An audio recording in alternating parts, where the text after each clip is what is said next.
Um, just want to remind everyone to please stay on mute if you are not speaking. We have a large enough group tonight that would be a lot of background noise.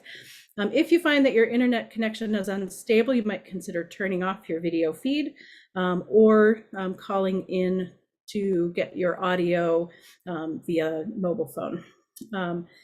Each of our presenters tonight, Alex Wolf from Scenic Hudson and Cassie Ferrante from Colgate's Upstate Institute, will speak for about 12 to 15 minutes. And then following that, we will offer an opportunity for some questions and answers. We are going to reserve that Q&A for after both of the speakers have had their opportunity to present their work. If, however, you're worried that you'll forget your question, by all means, please submit questions throughout during the chat, and we'll start with those first when we get to the Q&A. A little bit of background about this speaker series. Tonight's session, as I mentioned, is the second in the series of 4 planned events hosted by the Cazenovia Preservation Foundation, Cazenovia Area Community Development Association, better known to most of you as CACTA, United Climate Action Network, and the Cazenovia Chamber of Commerce. As many of you are aware, the Cazenovia Preservation Foundation's mission is to protect the historic agricultural and natural resources in and around Cazenovia for the benefit of the community. And as such, we've had a long history of involvement in landscape and comprehensive planning in Cazenovia. Over the summer, we saw growing interest and activity with regard to commercial solar development in our area. Began to have conversations both within our organization and with others in the community, and recognize that even within groups of like-minded individuals, there's a broad range of opinions about renewable energy generation, both with regard to wind and solar for our area. And we reached out to our partner organizations and discussed the topic a little further and identified some common knowledge gaps that we wanted to try to address. So as a result, that group of 4 organizations worked to organize this panel discussion series to provide some opportunities for education and community forum around this very important issue.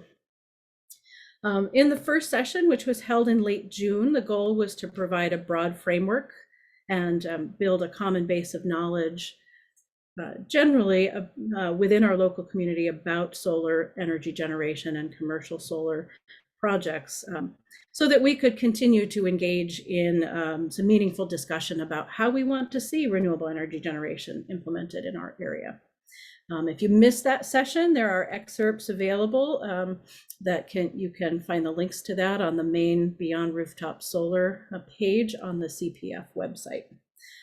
During that session, we heard from some of our presenters about the importance of appropriate siting for solar. And that's what we want to dig into a little bit more tonight.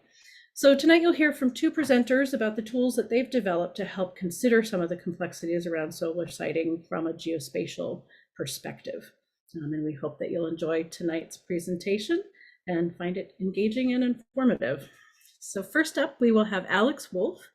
He is a conservation scientist at Scenic Hudson, and he's going to talk to you tonight about the How to Solar Now toolkit developed by Scenic Hudson. So thank you, Alex. Okay, thank you, Jen, for having me and for that introduction. Can everybody hear me okay? Okay, great. Go ahead and start sharing my screen here.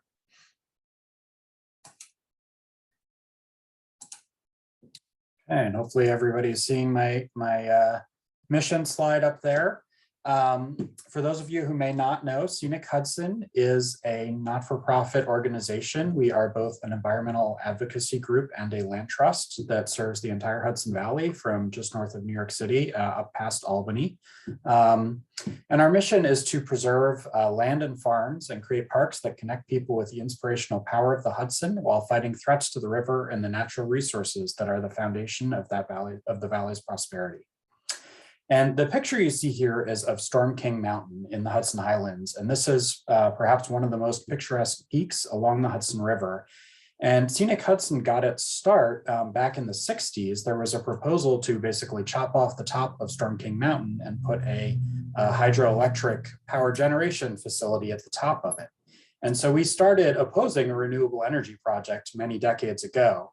And we've come around since then to now supporting some renewable energy projects. And particularly, we're interested in supporting responsibly sited solar through our How to Solar Now toolkit and initiative.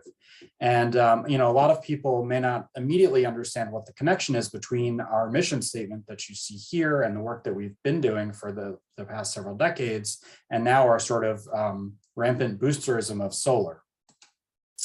And the reason for this is climate change. I think we're all seeing the changes in weather patterns that we're having, whether it's increasingly hazy skies here in New York from wildfires out west, or whether it's increased flooding, drought incidences.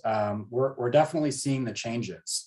And you know, from the perspective of a conservation organization like Scenic Hudson, we see these changes negatively impacting the things that we are trying to protect, whether it's habitat and species or working lands.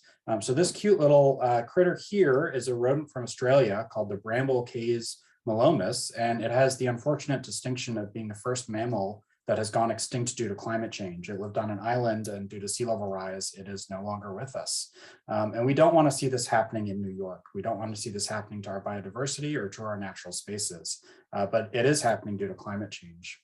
Similarly, Scenic Hudson works a lot to protect working farms in the Hudson Valley, and we're seeing farmers, their livelihoods are being impacted by climate change as well. Things like droughts, things like less predictable times for planting and seeding. We've lost several apple crops in the last few years to late frosts, and these are all consequences of a changing climate. So we really view climate change as a threat that is existential for Scenic Hudson's mission and for all of us living here in New York. On the upside, the state also seems to recognize that climate change is an existential threat and has been taking steps to promote renewable energy to combat climate change. So it started several years ago with an initiative to have 50% renewable energy by 2030. And we've been upping those numbers since then as scientists have increasingly realized just how dire things are getting. So we really need to move quickly to try to reach these renewable energy targets that the state is setting out and is supporting through policy and funding. And we, you know, Scenic Hudson believes that these targets are the right way to go to protect, you know, the things that we care about most and the things that make New York a great place to live. We hope that the Hudson Valley and New York State are going to be a model for the country for how to execute a swift and a just and fair transition to renewable energy. And it's vital that we do this while we conserve the ecological, agricultural, and cultural resources that make New York such a great place to live. You know, I think a lot of what I'm going to talk about tonight, of course, we come at this from the perspective of the Hudson Valley, but I think most of it applies throughout New York State.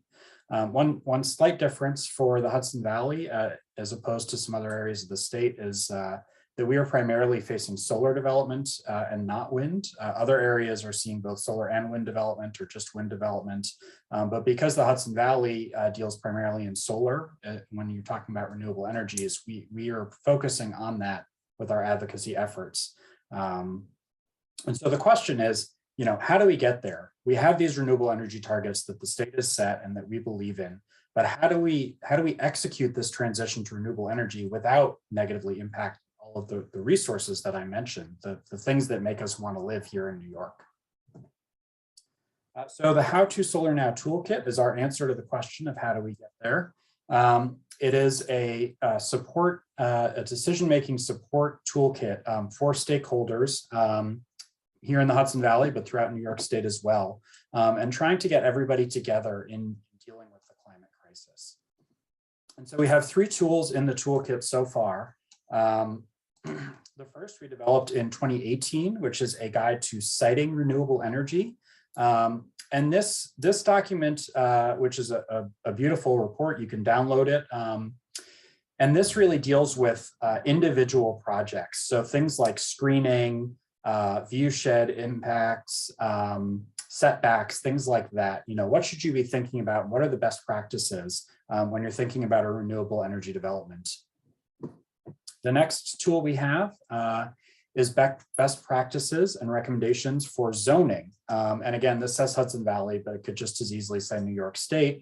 We have in common with you all in Cazenovia, the comprehensive planning process, zoning, home rule, things like that. So these resources, I think, are certainly applicable throughout New York State.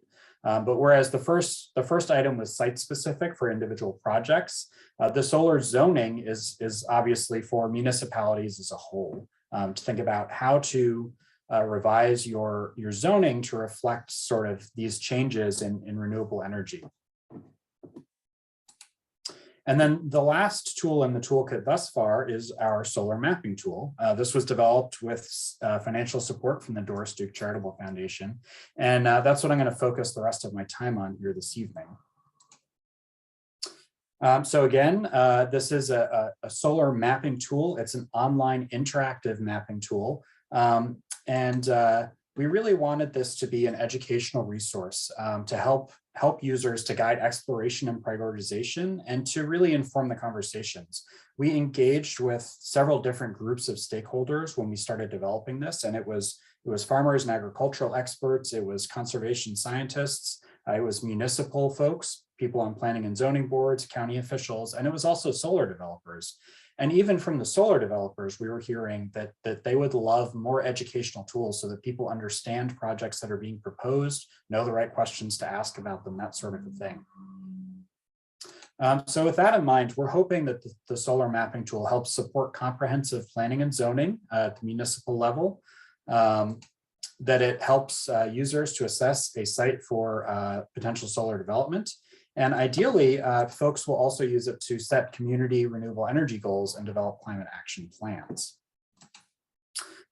So the tool has lots of information in it that it's divided into 4 main parts. The first 3 are educational, and then the last is where the user gets to take the reins and really control everything that they're seeing and exploring.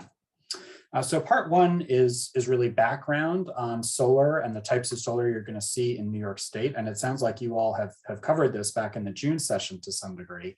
But throughout the 4 parts of the tool, users basically have an overview on the left-hand side. They can scroll down and read. And then on the right side, they're going to have either interactive maps or more detailed information. So for instance, they can click here and learn more details about solar energy systems. We also tried to provide folks with some interactive things about, say, the size of projects. And again, you may have covered this in the June session, but I found when I started learning about solar that thinking about projects that are stated in kilowatts and megawatts, it's not always apparent what that's going to look like on the ground. So we have several common size groups here, and folks can click on these to see, for instance, this is an actual 2 megawatt project in Saugerties, New York, with the Catskills in the background there. So you can really get a sense of, if I say 25 kilowatts or 25 megawatts, what does that look like on the ground? Part 2 of the tool is called Smart Solar Planning, and my colleague Audrey Friedrichsen, who's a land use planning expert, she developed the 4 steps for smart solar planning.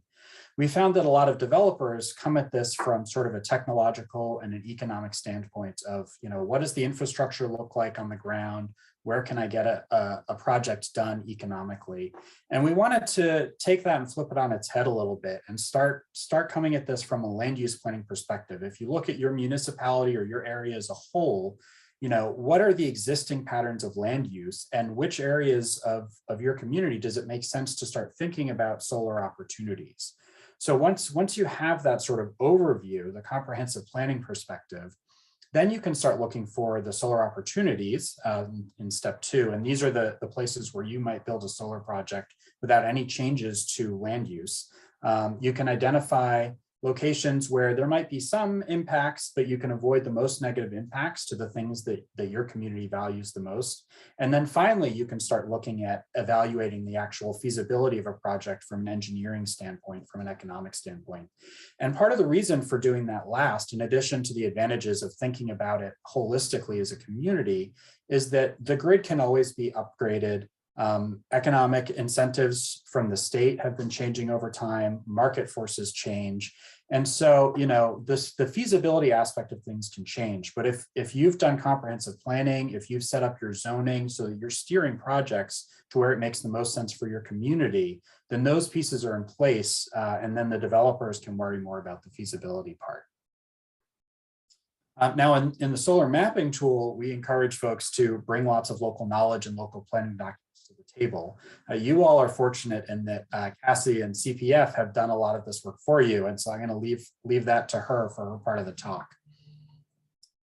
Part 3 of the solar mapping tool is called Learn About the Layers. We have lots of different data layers or informational layers that users can overlay in maps. And for each of these, we explain both what the layer is and how it relates to solar development.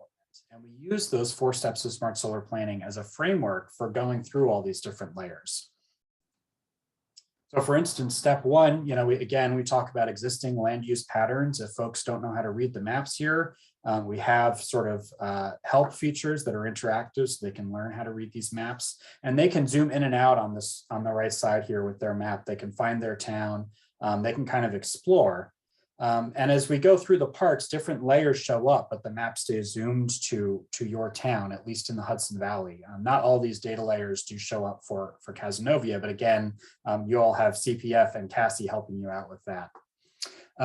So we have these solar opportunity layers. These are a few different layers where you could ostensibly put solar without impacting the current land use, or places like landfills, brownfield sites, et cetera, that are already contaminated and would be great places for solar. And again, we have interactive map on the right, and then an explanation of what you're seeing on that map on the left.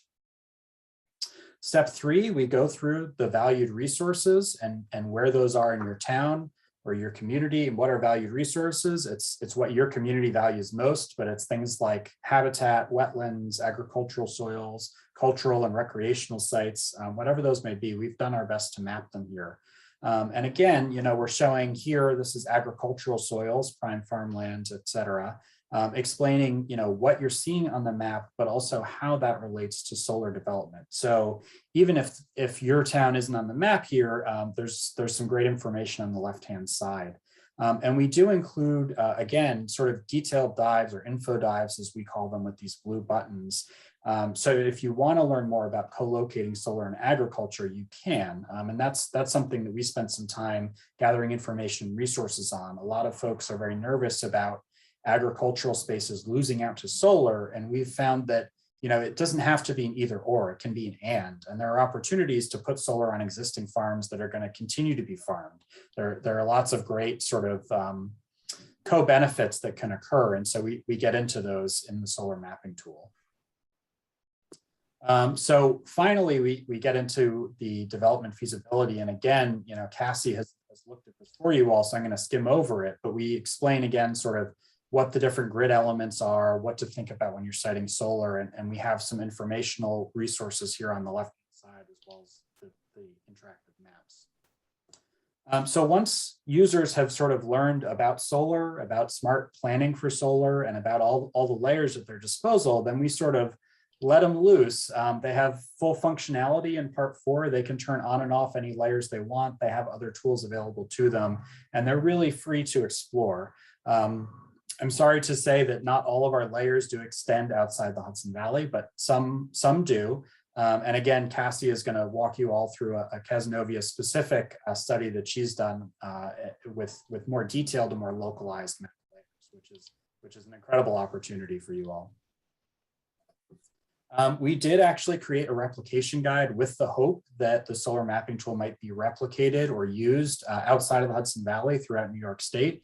And sure enough, this is where Cassie and I started our conversation. And I think what helped her sort of get her project off the ground. So we're awfully glad that, folks outside of the Hudson Valley are seeing this as a resource and are using it. And again, I think much of the information in the solar mapping tool, as well as our other 2 resources, the siting guide and the zoning guide, those are all great resources throughout the state. So please feel free to check them out at howtosolarnow.org. And I will put that URL and my email in the chat in case anybody wants to follow up with me with questions in case we don't have time for them later.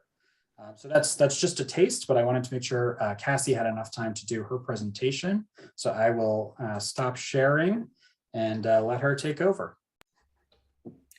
Thank you so much, Alex, for giving us that intro to the toolkit that you've developed. And next up, we will have Cassie Ferrante presenting this evening. She's a recent Colgate University graduate and was also an Upstate Institute Summer Research Fellow this past summer, doing her internship with the Cazenovia Preservation Foundation. We were so glad to have her. She did a fabulous job. And I will turn it over to Cassie now to tell you a little bit more about the work that she's completed over the summer. Thank you. Thanks, Jen, and thanks, Alex, for your presentation and for the toolkit, which formed the basis of my project. I will start screen sharing. If anyone can't hear me or can't see the slides, please let me know. All right. So hi again. So my name is Cassie Ferrante, and like Jen said, I'm the CPF intern that has been working on adapting this solar mapping toolkit for the Cazenovia area.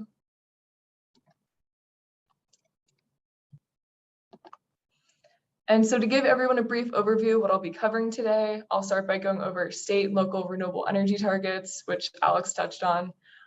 Then this project's timeline, solar siting in Cazenovia, the GIS, which stands for Geographic Information System data layers that I use to create the maps for the toolkit, along with the suitability matrix, the main map product I created along with the supporting maps, and finally, key takeaways and findings from the project. So as Alex mentioned, New York State's current energy target is the 70 by 30 goal, or to have 70% of electricity generated from renewable sources by 2030. On a local level, the village and town of Cazenovia have taken their own steps to increase production of renewable energy, as seen in the 2015 Climate Action Plan on your right. Note that at the time of writing, the current state framework was to have 50% renewable energy by 2030. The plan hasn't been updated in the context of New York's current energy goal, so these numbers may be outdated. For this project, our primary focus was on commercial solar, which is highlighted in red here.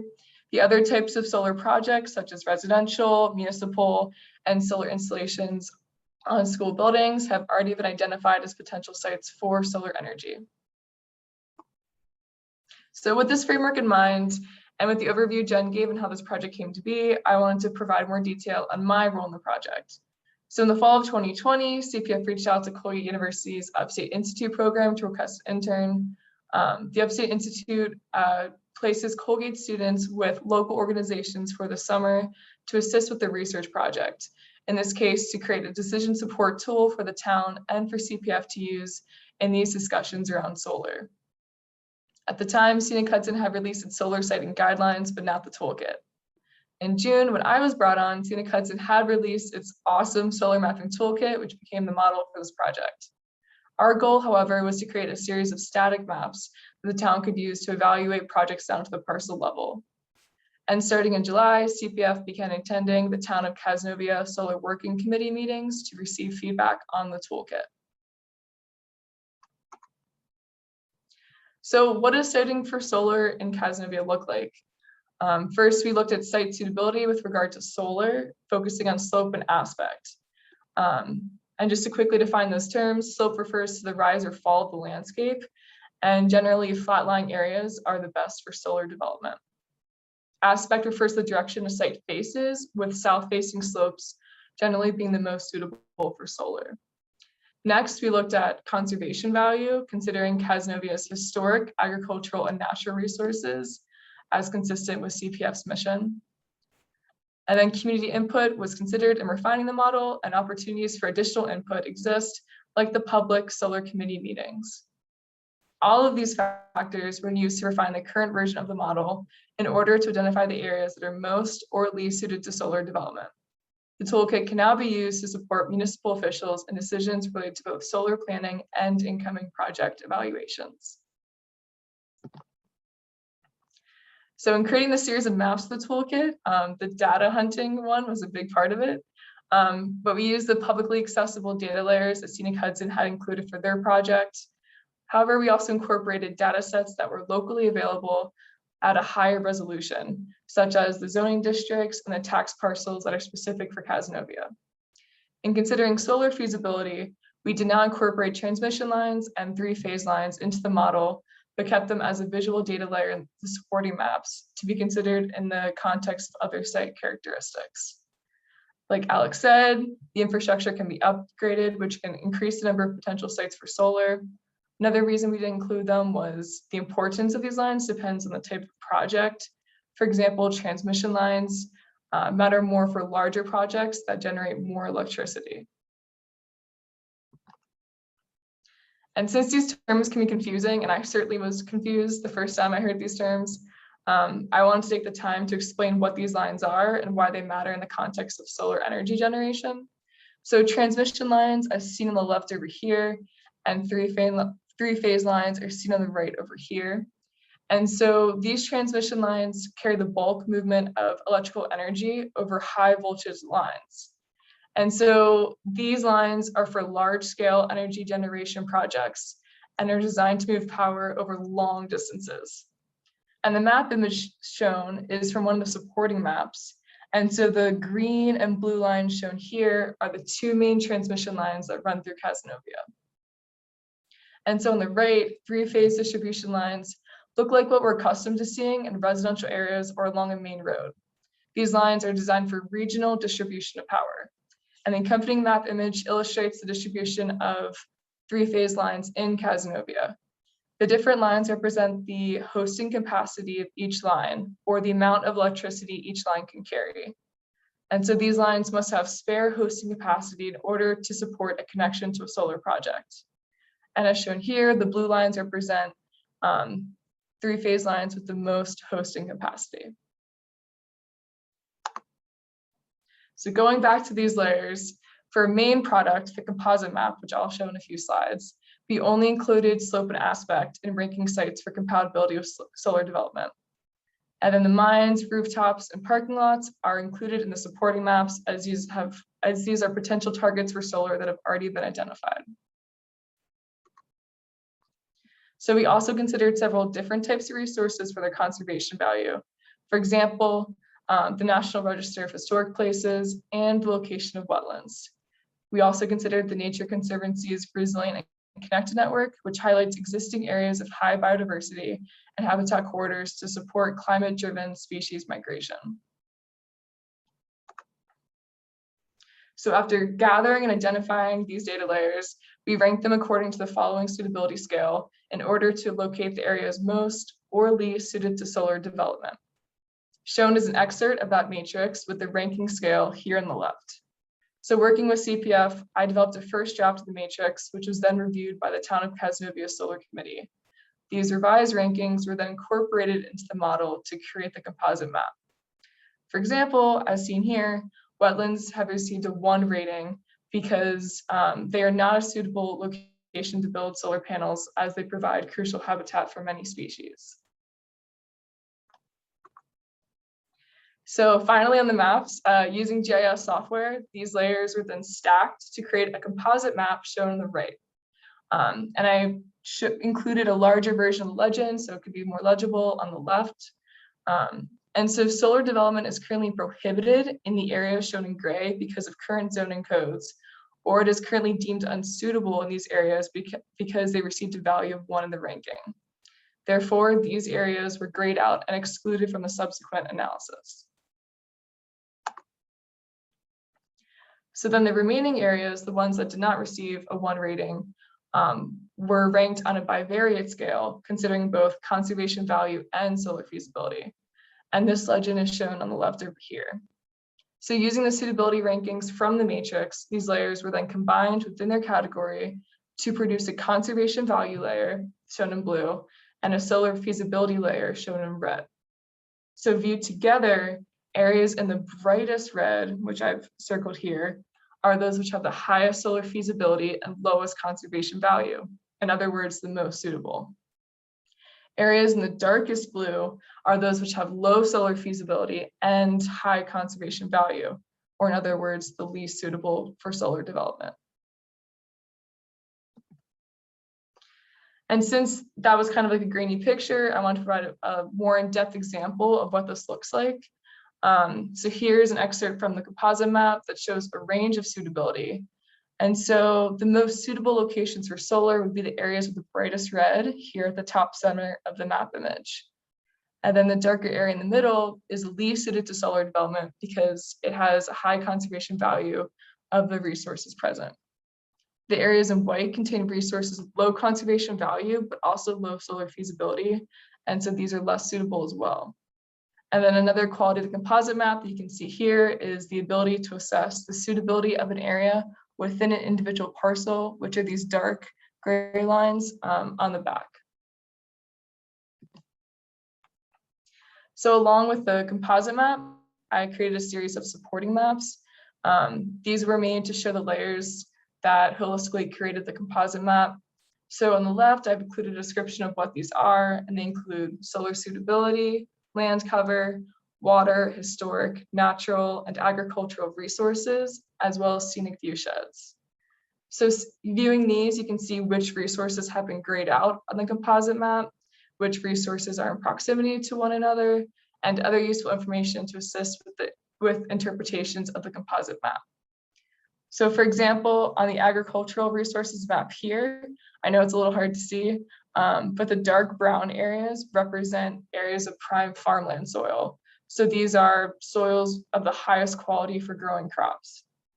And then to give another example, on the scenic resources map over here, the dark orange colors represent areas with the highest scenic value.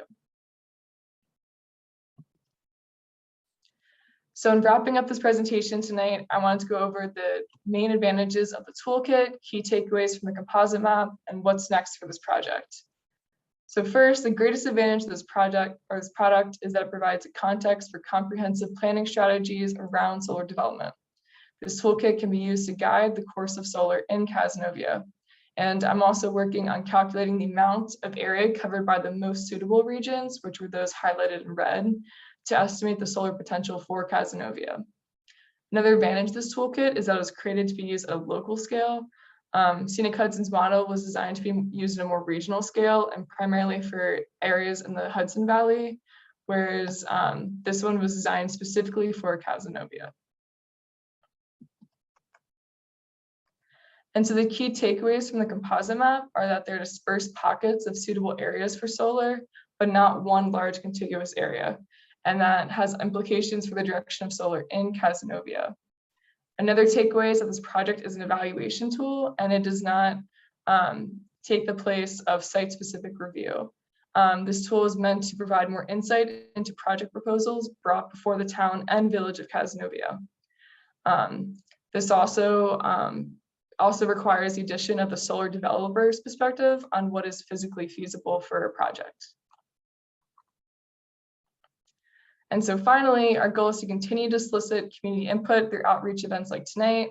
The composite map can be updated based on revised suitability rankings, which in turn affect which locations are deemed suitable.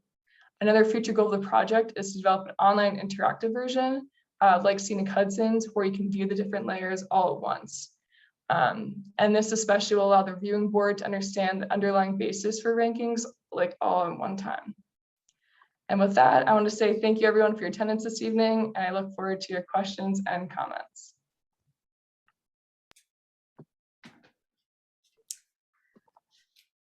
Thank you so much, Cassie.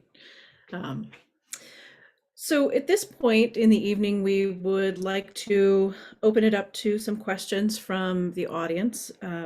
Would like to remind everyone that this evening's session is about understanding some of the tools that are available to help municipalities, community residents, land management organizations like CPF think about appropriate solar siting in our community, and not necessarily about specific sites or projects per se. If you have a question for one of the presenters, we'd ask that you use the hand raise feature in Zoom and we can call on you, or you can enter any questions that you might have in the chat.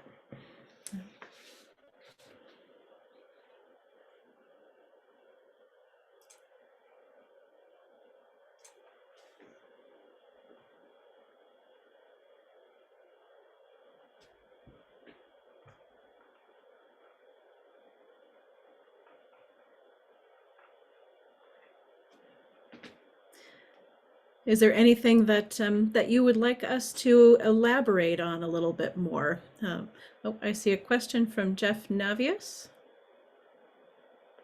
Would you like to unmute? How does this interweave with the current zoning and process, both in the village and the town? And how does this relate to our surrounding communities, New Woodstock, Nelson, Fenner? So 2 questions there. Yes. So I can speak to this a little bit, and I see that we have a member of our planning board here on the line tonight, who also has been part of that Town of Cazenovia Solar Working Committee group that's been meeting every other week to look at the revised code and consider how to incorporate some of the results of the model into that. So Cassie and I and others at CPF, we've had a chance to review the back end of this model with the town of Cazenovia.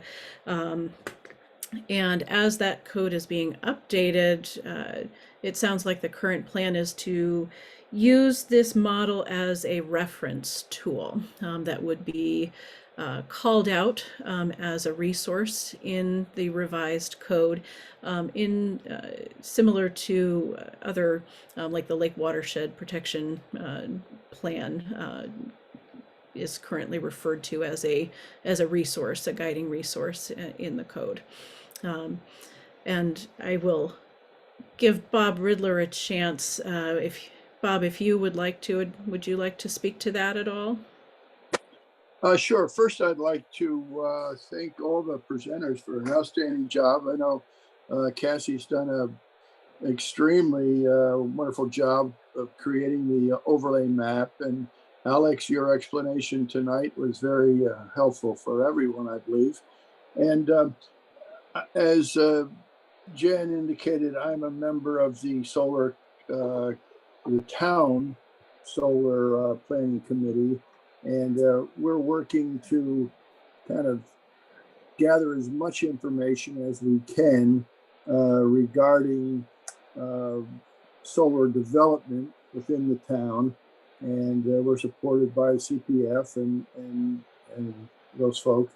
So we're making headway in creating a kind of a town law, I guess, or codes for solar arrays within the town, and we hope to have that completed for public inspection, I guess, within the next several months. As you know, we've instituted a moratorium on solar development while we review all the information that we have and while we create our zoning ordinances and laws. We're always looking for input from the community as we work toward the conclusion of our project.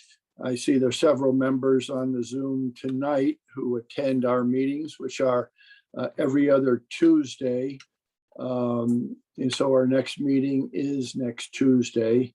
I think that is October 5th. And so everyone's invited to, who's interested, to come to the town offices and participate in the development of our plans. So, and thank you to CPF for doing a great job in the leadership of creating these maps. And so, I think, are there any other questions by anyone regarding this solar committee work that we're doing?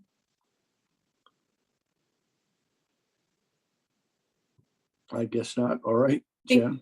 Thank you so much, Bob. And if anyone has anything else for Bob, you're welcome to pop that in the chat, and we'll circle back. Thank you. Your second question, Jeffrey, I'll rephrase that. It's been a few moments here, so if I'm misspeaking, give me your question again. You're asking about the outlying areas, not so much right in the immediate town of Cazenovia boundaries, but you mentioned New Woodstock, and that's certainly within the service area that we are considering for this mapping tool. And the project really started as a tool to support the town of Cazenovia's process, as we started seeing some of these projects proposals coming before those town of Cazenovia review boards, and as the town considered what its next steps would be with regard to updating its code pertaining to solar, commercial solar projects. Cassie could probably speak to this as well. We did discuss, as she was in the early planning stages of her project, we did make a deliberate decision to include the surrounding areas in the analysis as well. And certainly the areas not within the town of Cazenovia that have some areas of their municipal service areas that overlap with the map, certainly we'd be happy to correspond with those municipal boards as well.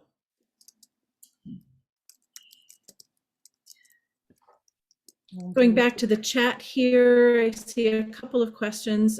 One question came in: is the map that has been created available to the public at this point? And we have not made that product publicly available at this point. We would like to get final confirmation from the town of Cazenovia that as they are working through some of the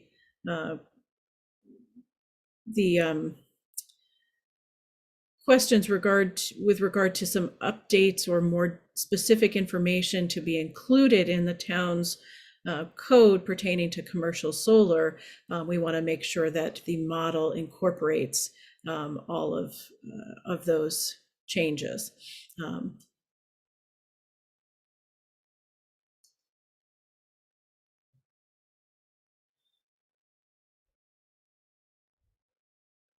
I see a question here.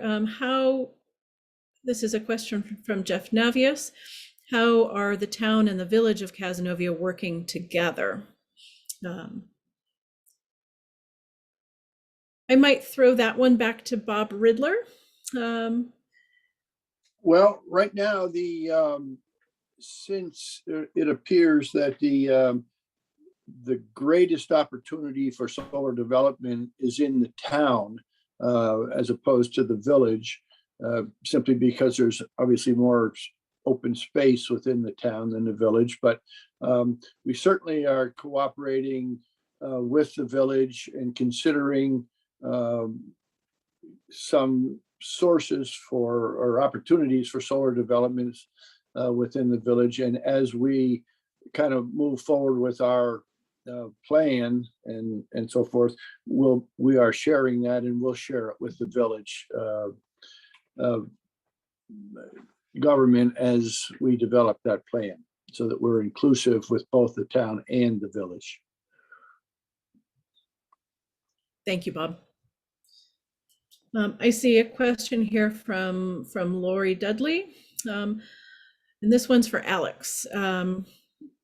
Could you, Alex, speak to the type of vegetative screening or the type of vegetation screening and joint agricultural use co-locating with solar that have been used successfully and have good community support?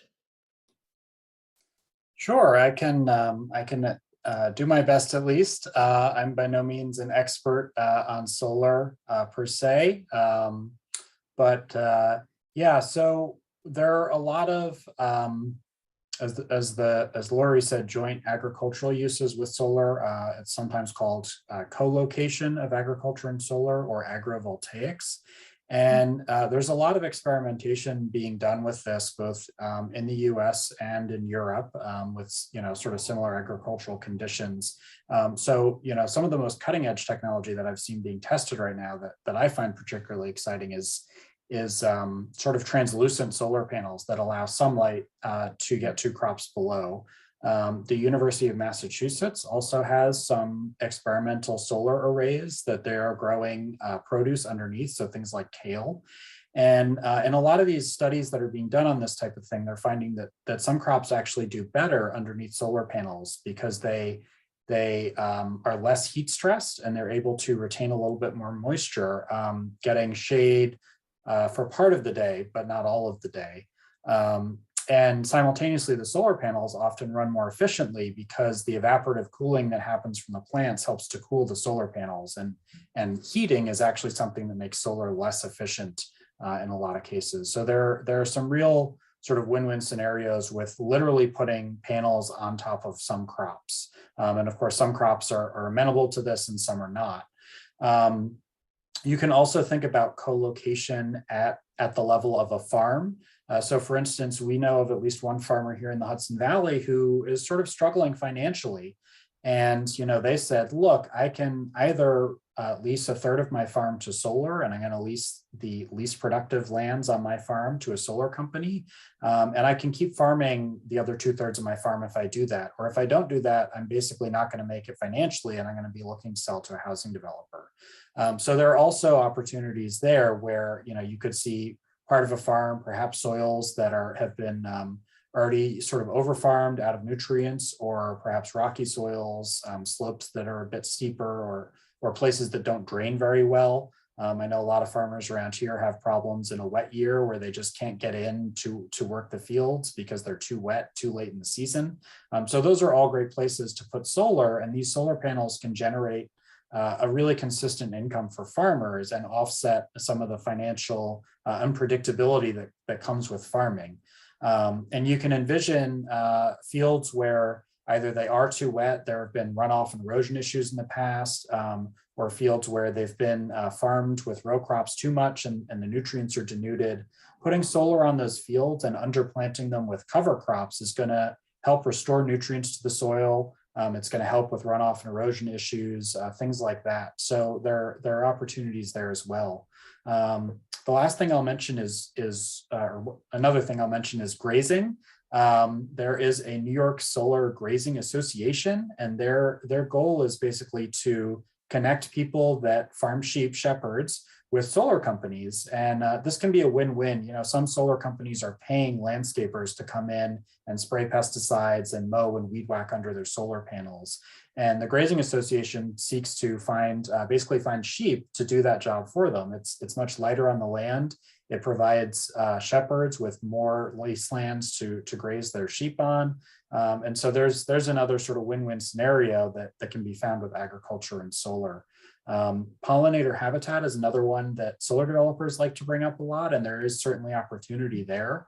Ideally, it's not just a lawn underneath solar panels, but it's valuable vegetation, whether it's restoring nutrients or providing habitat for bees, butterflies, and other pollinators. And here in the Hudson Valley, pollinators are extremely important for our orchards. We have a lot of apple and other orchards around here, vineyards as well. And so for crops that need pollinators, you can again envision on a farm, a farmer may put part of their land in solar underplanted with pollinator plants, and those pollinators are going to serve their fields and pollinate their crops. So there are lots of win-win scenarios for co-locating agriculture and solar together. I won't go too far into screening because that can be quite site specific. Our renewable siting guide does have some general best practices and recommendations there. A lot of it depends on the lay of the land, but there certainly are effective ways to screen solar where it needs to be screened. I also think that some of the sort of apprehension around view sheds and solar is simply because it's quite new. Personally, every time I see a field of solar panels, it warms my heart because I know that it's a clean and renewable source of energy that we're using, and that we're offsetting fossil fuels by doing so, and helping to slow climate change. And I think a lot of it is just the novelty of it, and that once people get used to seeing them, it may not appear so striking to the eye. And I think a lot about those phase 3 distribution lines that I think a lot of people don't even see anymore. I often go to take a picture with a camera, And when I look at the picture, I notice the power lines that are blocking the view, but I haven't noticed them with my naked eye, and I don't see them day to day driving around, even though they run along every road just about in New York. So I think, there are ways to screen. Developers can use the lay of the land slope to sort of place solar panels where they're not going to be visible, for instance, from a scenic overlook where there might really be a public benefit to thinking about view shed. But there are also, I think, other, sort of other things that are just going to take a little bit of time getting used to. And I might just follow up on that, Lori. I think I've seen we should watch for what's coming out of Cornell Cooperative Extension, because I believe they have some work ongoing right now looking at options for agrivoltaics in the central New York area and what that could look like. And I know that the town of Cazenovia Solar Committee is thinking about that as well, with the idea that under certain circumstances, for example, co-locating with grazing, the updated code might have some different height allowances for the overall height of a panel. That's something that's being considered. I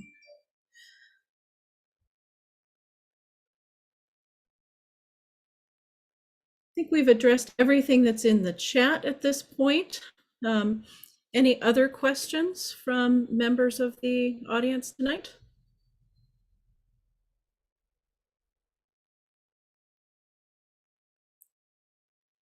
Any last questions or comments, or any last comments from either of you, Cassie or Alex?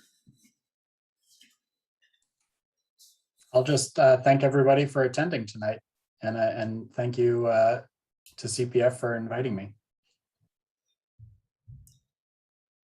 Well, thank you very much, Alex and Cassie, for your presentation this evening. Very well done. I'd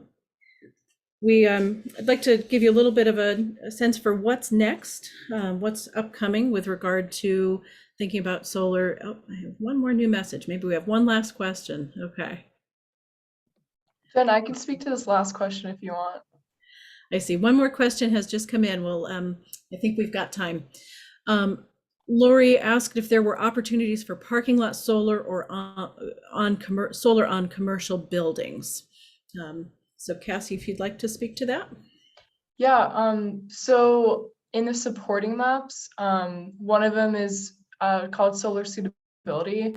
And for the solar mapping toolkit, Scenic Hudson had pulled this, it's called the building like footprints, and it has 10,000 square foot, the 10,000 square foot building rooftops. And so basically it highlights, if you're going to place commercial solar, here's the places to start with first. And so on that supporting map, I've highlighted, rooftop spaces like as potential opportunities for solar. And then also usually if it's a larger building, it has a larger parking lot. And so that would be great for covered, to have like covered parking for cars, which also have solar panels on them. And also potentially to support electrical vehicles in the future. But yeah, both of those are, as Scenic Hudson recommended, already developed areas like large building rooftops and parking lots are a really big priority in looking for opportunities for solar. Great, thank you so much. Well, we are getting close to our 8 o'clock timeline here, so I think we will wrap it up for this evening. If you do have more questions about the topic, please feel free to reach out to CPF. We would love to hear more from members of the community. There are 2 more sessions planned in this Beyond Rooftop Solar series. We had been looking at a date in mid-October for an industry and economics themed session. We have postponed that for a slightly later date due to some scheduling with potential speakers and other events on our community calendar.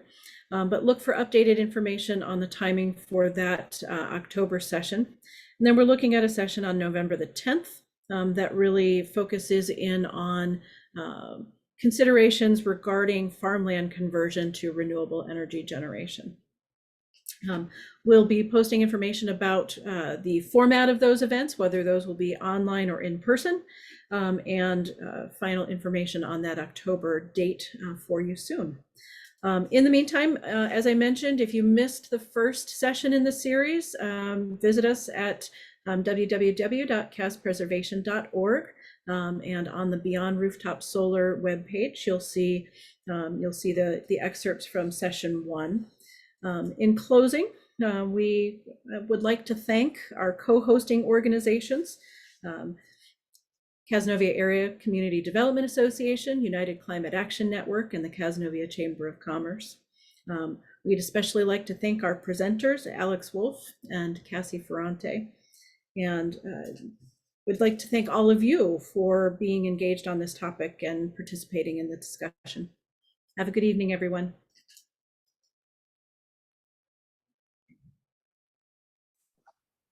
Thank you, Jen. Great job. All of you, did a great job presenting. Thank you. Thanks, Bob. Good night. Great job.